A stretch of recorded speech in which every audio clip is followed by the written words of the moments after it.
The cold hum of the command chamber was broken by a voice that hadn't spoken in over a century.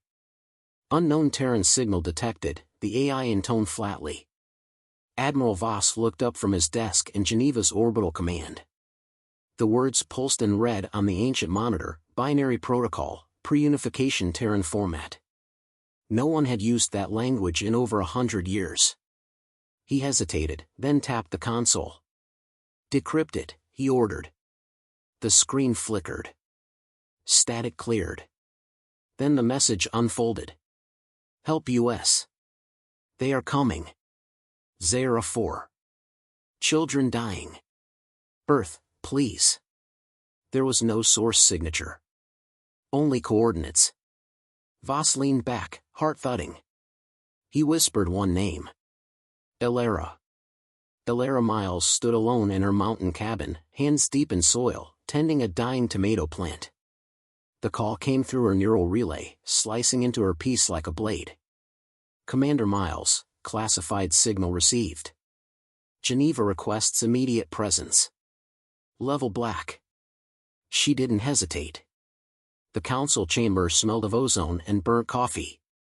Earth's United Terran Defense Council looked smaller than she remembered. Older. Softer.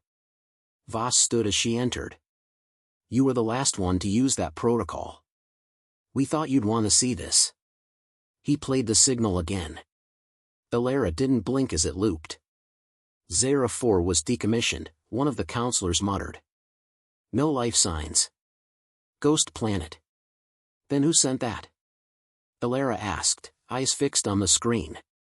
"It could be bait," said Counselor Bren. "You know who lives past the Andromeda Fringe." She nodded. "Cathol Dominion." "Exactly. You of all people understand the danger. We can't act." She laughed once, bitter and quiet. "We left those colonies to rot, convinced peace was permanent. You all drank from the Concord's wine while burying Earth's teeth in the dark." Bren stood. "The fleet is obsolete. Rusted wreckage. Even if we wanted to act." "You don't have to want," Elara cut in. "Just let me go." The hangar was quiet as she stepped aboard the TNS Revenant. Dust clung to old consoles. The ship groaned like a sleeping beast disturbed from slumber. The AI woke. Voice recognition, Commander Elara Miles. Identity confirmed. The interface glowed to life, lines of war code flickering like breath. "Welcome back, Commander." Elara ran a hand over the steel wall. "Let's wake them up." One by one, Earth's forgotten war fleet stirred in the deep Kuiper shadows. Reactors pulsed. Cannons retracted from their rusted sheaths. Shield matrices hummed. The fleet, once feared across the stars, had been mothballed, entombed in silence. But war, it seemed, had not forgotten them. Elara sat in the Revenant's command chair, eyes scanning tactical feeds as long-idled satellites synced to her signal. "We have long-range eyes yet," the AI remarked. "Minimal interference." "Good," she said. "Plot course to Zera 4. Silent mode." "Understood."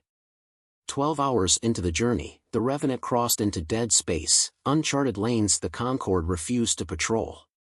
The stars looked colder here, stretched like scars across black velvet. Elara reviewed the logs, every detail from Zera's last transmission cycle. She found fragments buried beneath radiation noise, a child's scream, a chorus of fire, a whisper, "Not enough time, run." She tapped her comms.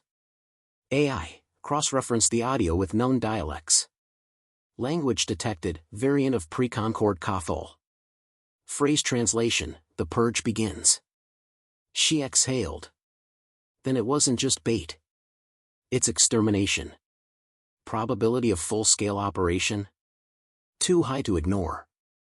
6 hours out from Zera, the Revenant picked up debris fields. No comm signals. No life signs. Elara stared at the wreckage, a city-sized colony shredded, floating in silence. "This wasn't battle," she whispered. "It was erasure." Her sensors pinged, life form detected. Faint. An oxygen bubble. Lock coordinates. Prepare docking. The child couldn't speak at first. She was half-conscious, wrapped in torn blankets, curled in a survival pod wedged between dead satellites. Alara cradled her carefully. "It's okay. You're safe now." The girl opened one eye. "Are you from Earth?" "Yes." The child reached for her hand. "They knew you would come. That's why they waited." "Who?" "The ones with black ships. They said, let them come see." Alara's stomach turned. A trap. Back aboard the Revenant, Alara stood before the war table. Systems buzzed to life. The rest of the fleet synced to her neural commands. "Broadcast encryption to Terran Command," she said. "Message, Cathol active. Zara wiped. They're coming. This is not a drill." Message encoded. The girl slept in the med bay. Around her, the hum of the fleet grew louder. Alara looked out into the void. "You wanted to see what happens when Earth is pushed too far," she murmured. "You're about to remember who we are." The orbit of Zara 4 was a graveyard. Alara stood at the Revenant's observation deck, watching the debris drift past like funeral ash. Shattered colony domes, torn freighters, broken satellites, silent testimonies to what had happened here. Her reflection stared back at her in the glass, eyes hard, jaw set. "Anything on deep scan?" she asked. The AI responded without emotion. "Residual radiation. Weapon signatures match Cathol energy lances. No Concord patterns." "How many ships?" "Estimate, 1 fleet. Strike class. Precision deployment." "They weren't here to fight," Alara murmured. "They were here to cleanse." She turned away from the viewport and strode back to command. Her officers, volunteers pulled from cryorest, were already in place, moving with a focus born from old discipline. Lieutenant Kira Hale pointed at the tactical display. "We found a partial beacon in the lower orbit belt. Broadcasting a looping message." "Play it." A distorted voice played through the speakers. A woman, broken but defiant. "This is Governor Malin of Zara 4. Earth, if you're listening, we were wrong. The Cathol didn't honor the Concord. They came in silence and burned everything. Children, slaughtered. No warning. No mercy. This isn't war. It's annihilation." A beat of silence. "We told the others to run. We stayed to buy time. If you find this, don't wait. Don't negotiate. Strike back." The message ended. No one spoke. Alara's fingers curled into fists. "Record that. Encrypt and send it straight to Geneva. Make them hear it." Kira nodded. "Yes, Commander." Later, in the med bay, the girl, no older than 10, sat wrapped in a clean blanket, staring into nothing. Alara crouched beside her. "You said they waited. What did you mean?" "They came before the signal," she said softly. "Watched from the sky. Then they left. Hours later, the ships came and everything burned." Alara studied her. "They wanted us to see this. To come here." The girl nodded. "They said you'd bring your monsters from the ice. That they would kill you first." Alara stood slowly. "They're not the only ones with monsters. They found the ambush 6 hours later. The fleet's perimeter sensor pinged once. Then again. Cathol scout ships, 3 of them, emerged from the asteroid field, sleek, black, and fast. "Orders?" Kira asked. Alara didn't hesitate. "No warnings. No diplomacy. Engage." The Revenant shifted. Cannons rotated. Shields locked. The AI hummed with anticipation. The scouts opened fire first, green lances slicing space. The Revenant absorbed 1 shot, retaliated with twin plasma bursts. 1 scout evaporated instantly. The others split, trying to flank. They're testing us, Alara said. Let them. A second blast tore through another ship. The third attempted to flee. Alara gave no quarter. AI, intercept trajectory. Predict evasive pattern. Fire when ready. Target locked. The last scout ship exploded in silence. No cheers on the bridge. Only resolve. They'll know we're here now, Kira said. Good, Alara replied. Let them come. Later that night cycle, Alara stood alone in the strategy chamber. The fleet map shimmered before her, blue for Allied ships, red for confirmed Cathol sightings. A cluster of red markers pulsed near Zara's neighboring systems. Too close. Too many. The door slid open behind her. Voss' face appeared on the comm screen. We received your transmissions. The Council, they're debating. Still? Alara snapped. They're afraid, Alara. Afraid of what we become when we wake the fleet. They should be more afraid of what happens if we don't. He leaned forward. What are you planning? Defense won't be enough. We're moving to intercept the Cathol Vanguard. I'll stop them before they reach another colony. You're outnumbered. I've been outnumbered my entire career, she said. Didn't stop me then. His silence was brief. Then, you'll have no official support. I don't need it. The screen went dark. Flashback. 10 years earlier. The War of the Ashen Moon. Alara, then a younger officer, crouched behind a mangled drone tank on the moon of Solis 6. Smoke curled through the blood-red sky. Her unit was pinned. Cathol shock troops advanced without pause. She turned to her sergeant. We don't run. Not today. You want to fight them with 5 men and a busted walker? We're not fighting. We're baiting. She activated a remote charge. Deep beneath the moon's crust, half-buried Terran mines ignited. The moon cracked. The Cathol squad vanished in light. Alara stood as dust fell around her like snow. I told you, she said quietly, never underestimate a desperate human. Back in the present, Kira approached with fresh data. Long-range scans confirm movement. A larger fleet is inbound.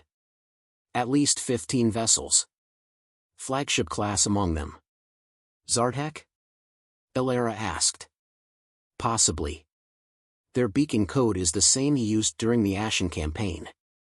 Then this is personal. She stepped forward, pulling the fleet map wider. She pointed to a nearby gravitational rift. They'll expect us to fall back. Instead, we hit them there. Use the distortion to scatter their formation. Kira raised an eyebrow. You want to fight them in the rift? We don't match them in firepower, Alara said. We match them in madness. Hours later, the fleet entered stealth mode and began drifting toward the gravity well. The girl watched from the med bay window. They're coming, aren't they? She asked. Alara stood beside her. Yes. Are you scared? Alara thought for a moment. I'm angry. The girl nodded. Good. Make them pay. In the shadows of the rift, Earth's forgotten warships waited, silent titans reborn in rust and wrath. And Alara, aboard the Revenant, stood ready to strike first. The rift glowed like a bleeding scar in space. Jagged gravity ripples shimmered across the black void, warping time and light. Alara's fleet drifted within its folds, silent, waiting. All systems green, Kira reported. Stealth holding. Cathol fleet is 30 minutes out. Alara studied the holographic map. The enemy formation was tight. Predictable. Too confident. They don't expect us to strike, she said. They think we're relics. Kira glanced at her. They're about to find out different. Minutes passed. The enemy entered the rift's edge, 15 ships, sleek in black, bristling with energy cannons. At the center, a command dreadnought twice the size of any Terran vessel. The AI confirmed it. Cathol flagship identified. Code signature, High Warlord Zartek. Ilara's eyes narrowed. He came himself. Inside the Kothol dreadnought, Warlord Zartek stood at the helm, cloaked in living armor. His advisors hissed warnings, unidentified energy signatures nearby.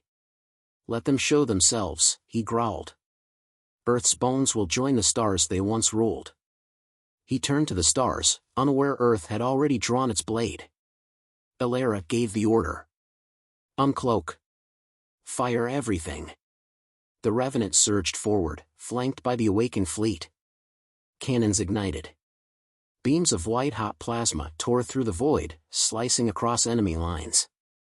Kothol shields flickered, some too slow to respond. 3 ships fell instantly, exploding in silence. Target their communications, Ilara ordered. Blind them. Electronic pulses shattered Kothol coordination. Their formation scattered as gravitational surges twisted their paths. They're disoriented, Kira said. Keep the pressure up. Terran cruisers weaved through debris fields, launching kinetic spikes and EMP bursts. The rift amplified every shot, distorting velocity, turning their own chaos into a weapon. On board the enemy flagship, Zartek snarled. This isn't possible. These ships are ancient. They fight like wolves, his lieutenant hissed. We can't lock onto their command vessel. Then I will. Back on the Revenant, the main display pulsed red. Enemy flagship moving straight toward us, Kira warned. Let him come, Ilara said. We'll finish this. A deep tremor rocked the ship. The Revenant's shields strained under the impact of a direct Kothol lance. Shields at 60%, the AI announced. Divert power from secondary weapons. Brace for boarding. The Kothol dreadnought rammed into them, docking claws punching through hull layers. Alarms howled. They're coming in, Kira said, grabbing her sidearm. No, Ilara said, rising. He's coming. In the dim breach corridor, lights flickered. Metal hissed and groaned. Ilara moved through the smoke, blade in hand, an old Terran short saber, forged from neutron steel. She reached the inner core. He was waiting. Zartek stood tall, in full battle armor, a glaive crackling in his claws. So the butcher returns, he growled. Ilara didn't flinch. You should have stayed in your grave. They clashed, steel against energy. Sparks flew. The chamber shook. He swung wide. She ducked, slashing his side. You fight like prey, he spat. No, she said, driving the blade into his shoulder. I fight like Earth. He roared, knocking her back with a surge of force. Her blade slid across the floor. He advanced. You're weak. Your kind is finished. Ilara stood slowly. Then why are you afraid? He lunged. She sidestepped, pulling a charge from her belt. The explosion was small, but enough. The breach vented, sucking them both toward the hull tear. She grabbed a brace. He slammed into the wall. They stared at each other, inches from vacuum. You lose, she whispered. He snarled. You won't kill me. No, she said. But the stars will. She hit the override. The chamber vented. The next thing she knew, Kira was pulling her from the floor, helmet sealed around her. He's gone, Kira said. We sealed the breach. Ilara coughed. Damage report? Minor. We won. The AI chimed in. Enemy ships retreating. Broadcasting surrender codes to Concord channels. She slumped into her chair. Broadcast footage of Zara. Show them what they did. Kira hesitated. And Earth's response? Let them see that too. Hours later, the Concord Council addressed the galaxy. Earth was no longer silent. We remember, the message began. We do not forget our colonies. We do not abandon the innocent. We do not forgive genocide. Across hundreds of systems, Terran ships lit up. Ancient codes were reactivated. Fleets stirred. And in the silence after war, a single child sat aboard the Revenant, staring into space, safe, alive, and not afraid anymore. The silence after battle was always the heaviest. Alara stood at the edge of the Revenant's hangar, watching the retrieval crews work. Broken Cathol debris was being towed into containment bays. Fires had been extinguished. Hull damage was sealed. The stench of ozone and scorched metal lingered, but the fleet had survived. She hadn't slept since the fight. Her mind replayed it in loops: Zartek's final glare, the tremble of the floor beneath her boots, the sound of steel biting flesh. And the child's voice whispering in her ear as the ship drifted to safety, "Make them remember." Inside the strategy room, Kira awaited with grim updates. Concord Council officially acknowledged the Cathol purge. They've initiated sanctions, emergency deployments, even opened military grants to affected colonies. Alara raised an eyebrow. "And Earth?" Kira smirked. "You're now the unofficial commander of a fleet they claim doesn't exist." "Of course." Also, 17 colony signals responded to the Zera broadcast. Survivors. Scared. Ready to fight. Alara's gaze hardened. "We don't let them face this alone." They reached Arvin's Reach 3 days later. A colony hanging between twin stars, once bustling with trade, now flickering under threat. The moment the Revenant entered orbit, local security hailed them in a frantic tone. "This is Station Cobalt. We've been under siege, Cathol raiders, minimal defenses left. Can you assist?" "Hold," Alara replied calmly. "Fleet deploying. You're not alone anymore." Her voice was clipped, but steady. No bravado. No speeches. Just the quiet confidence of someone who'd faced the worst and won. The battle over Arvin's Reach wasn't grand. It was surgical. Alara's warships moved in coordinated silence. The TNS Revenant led the charge, flanked by 2 repurposed Hauler-class frigates now armed with War-era cannons. Cathol raiders tried their usual tactic: hit and vanish. They didn't vanish fast enough. 2 enemy vessels destroyed, Kira reported. "The rest are jumping." "Let them run," Alara said. "They'll carry a message: Earth protects again." After the skirmish, she descended to the surface. The colony was battered.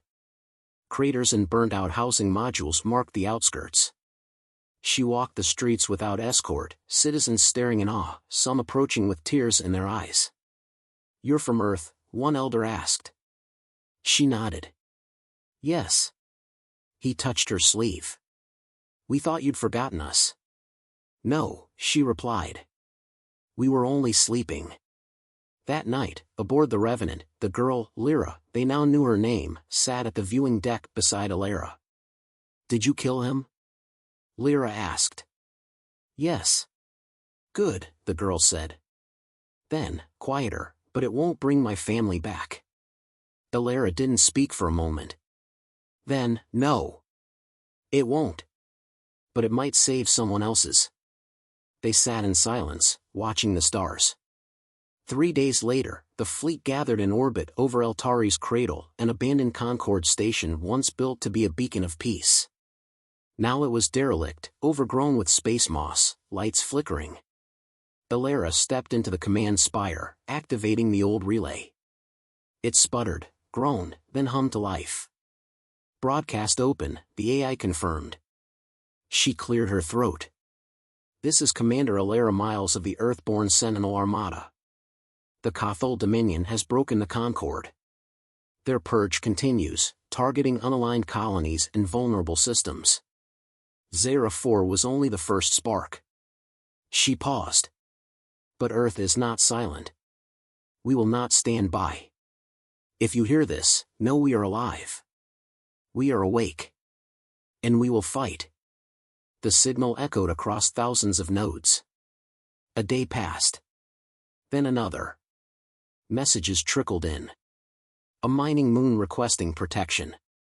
A science vessel offering tech upgrades. Even a distant Varellan ambassador pledging intelligence feeds. Support grew, slowly but undeniably. Humanity, once branded as aggressive and obsolete, was becoming something else, something feared and needed. In the command room, Kira reviewed reports. "We've got engineers offering to retrofit the old dreadnoughts. Volunteers from Earth want to join, soldiers, medics, coders." Elara nodded. "We'll need all of them." "You really think we can rebuild?" "No," Elara said simply. "I think we have to." Back in her quarters, Elara stared at a cracked photo, her father in his old fleet uniform, laughing, arm around a younger version of herself. She remembered his stories of the Great Terran Wars. How Earth fought not for conquest, but for survival. And when they won, they chose peace. But peace, she knew now, could never be permanent. Not in a galaxy that forgets. Her console beeped. "New message," the AI announced. "From Admiral Voss." "Play it." Voss appeared, lines deeper, voice heavy. "Elara. The Council has voted. We're reactivating the defense protocol. The fleet is yours, officially. You'll have resources, personnel, full clearance. Whatever you need." He looked straight at the camera. "Lead us well." She stood the next morning before her officers, battle-worn, scattered, but united. "We were called ghosts," she began. "Relics of a violent age. But we've shown them we're more than that. We've shown them what Earth becomes when the innocent cry for help." She looked around. "This isn't the end. This is the reawakening. The galaxy may not want us back. But it needs us." Silence. Then Kira stepped forward, fist to chest. "For Earth." Others followed. "For Earth." Lyra whispered the words beside her. And in the cold dark beyond, the stars trembled, not from fear, but from memory. Because Earth had awakened. And it would not sleep again.